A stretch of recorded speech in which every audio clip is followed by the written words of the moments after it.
Hi, everyone. I'm Keith Mathis with the Mathis Group. We're a premier ATP with the Project Management Institute. Welcome to 7 Minutes to the PMP Mastery. Today, we're going to be talking about mastering the critical path questions. So let's give you a definition of the critical path. It's the longest path through the project schedule network, and it determines the shortest possible project duration based on activity sequencing, dependencies, and estimates. A critical path activity usually has zero total float, meaning it cannot slip without delaying the project finish date. And so for the PMP exam, candidates should think of the critical path as a scheduled decision-making tool, not just a calculation technique. Now, since the test has changed, one of the things that we have noticed is that you no longer are calculating a forward and backward pass using a critical path.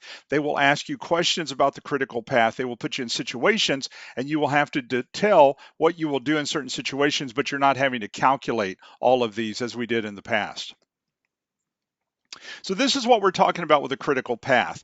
So if you look at this, you've got two paths through the project.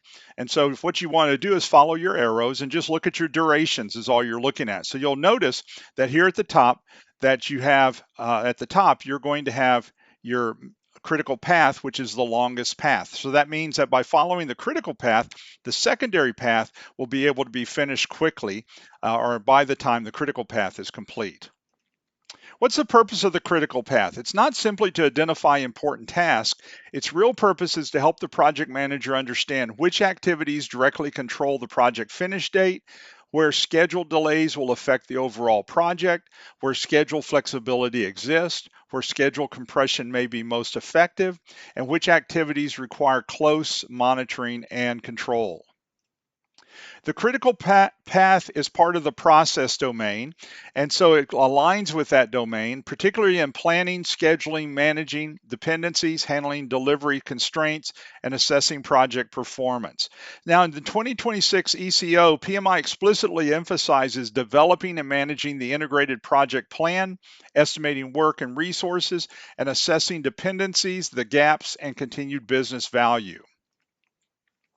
The PMP exam tests to verify project managers know how to identify the activities that drive the project completion date, evaluate schedule impacts when work is delayed, decide when to compress the schedule, communicate realistic schedule forecasts, avoid wasting resources on non-critical work, and balance time, cost, scope, risk, and stakeholder expectations.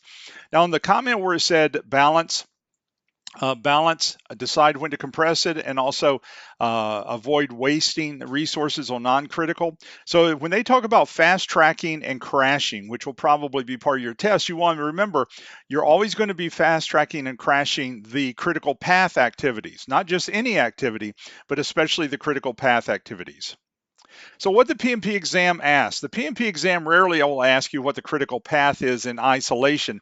Instead, it will ask what the project manager should do next when a critical path activity is delayed, or when stakeholders demand an earlier finish date, or when a team discovers dependency conflicts. That they want to put you in that situation or scenario and then ask you the questions.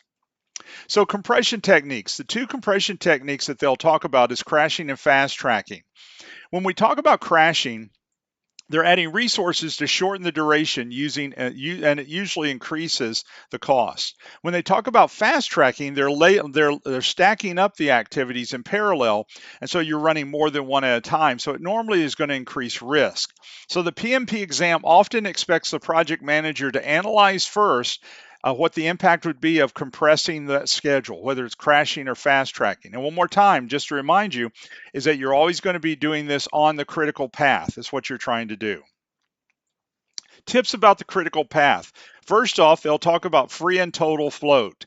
Total float is the amount of time an activity can be delayed without delaying the finish date of that overall project. Critical path activities have zero total float. So that's one of the things for you to be able to remember. Free float is how much time I can delay an activity before it hurts the very next activity. And so the longest path does not mean most activities. You're looking at duration in all of these. So the critical path does not mean highest risk, highest cost. It's the most duration. And the critical path can change. So don't think that it's not going to change. It could. Change orders, changes in the project can make something be another path be longer overall. So it can shift in some ways. A near critical path. A near critical path has very little float. So these are activities that have float, but it's only a day or two or an hour or two, depending on the scenario. PMI may test whether the project manager even notices that focusing on only on the current critical path could create risk or another path to come close to being critical. So what you're wanting to do is look at your critical path, which has zero float, but also take a look at near critical. Exam mindset that will help you. So first off, if they're talking about critical path, they're going to be talking about predictive 99% of the time. So if an activity on the critical path is delayed, you want to assume the project finish date is threatened unless corrective action is taken. If a non-critical activity is delayed, compare the delay to the amount of float. And so before assuming that the project's delayed, just because it delays it does not automatically mean that that activity is going to be behind. So PMI exam decision sequence. So this is what they're expecting you to do, and you're looking for this in your answers.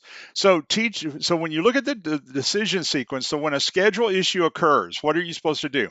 First off, you're going to review the schedule and dependencies before you make a decision. Determine whether the activity is on the critical path or not. You assess the impact on project objectives. You work with the team to evaluate the options. You use change control if the baselines are affected.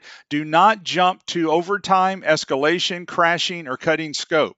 PMI wants you to analyze first before you then turn around and make the decision. And all of those will be very tempting as well on the test. So you want to make sure, analyze, and then determine what your next steps are going to be. So here's your sample PMP question. So a project manager is leading a predictive project with a formally approved schedule baseline.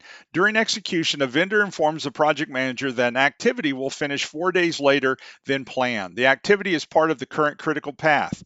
The sponsor has stated that the final delivery date cannot be moved because the project supports a regulatory launch. The team identifies two options: add a specialized contractor to shorten a later critical path activity, which will increase cost, or overlap two sequential testing activities, which will increase rework and risk.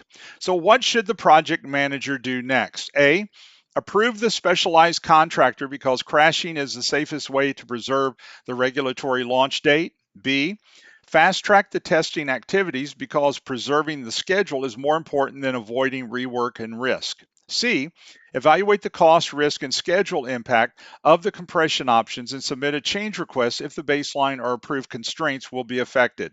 And D, inform the sponsor that the project completion date must slip by 4 days because critical path delays always delay the project. So pick out your answer real quick. All right, so this is the answer. C was your best answer. The project manager should evaluate the available schedule compression options, analyze their impact on cost, risk, and schedule objectives, follow change control if the approved baseline or constraints are affected. So this is the best PMP answer because it follows the PMP way of thinking. So the delayed activity is on the critical path, the final date is constrained, corrective action may be needed, both options have trade-offs, the project manager must analyze the impact before acting, and if the schedule baseline or cost baseline or risk exposure or approved plan changes, formal change control is going to be required. The key is not simply saving the date. The key issue is choosing the most appropriate corrective action through informed analysis and proper governance. Now remember that as you look at this, that many times you're going to have more than one right answer, so you've got to pick the best answer. So let's take a look at those that were wrong. So what about the other answers? So A, approve the specialized contractor because crashing is the safest way to preserve the regulatory launch date. This is incorrect because the project manager should not automatically approve crashing. Crashing may increase cost and may require approval if it affects the cost baseline or resource plan. It may be a valid option, but it must be evaluated before selection. B, fast tracking the testing activities because preserving the schedule is more important than avoiding rework or risk. This is incorrect because fast tracking increases risk. So PMI does not expect the project manager to accept added risk without analysis. So overlapping testing activities may lead to quality issues, rework, or compliance problems, especially in a regulatory context. And D, inform the sponsor the project completion date must slip by 4 days because critical path delays always delay the project. Well, we know that's not going to be good because it's a compliance project. So this is incorrect because a critical path path delay threatens the finish date, but the project manager may still use corrective actions such as crashing or fast tracking, and the project manager should evaluate options before concluding that the date must move. Now, as we come to the end of this video, I hope it's been beneficial for you as we talk about the critical path. We do PMP exam prep boot camps virtually every other month. I teach those. I'd love to have you in one of these. We have people in from all over the world, so we'd love to have you. So take a look at our website at the next upcoming PMP boot camp and see if you can get in there. And I look forward to seeing you in one of those. Thank you so much. I hope this has helped you. Bye now.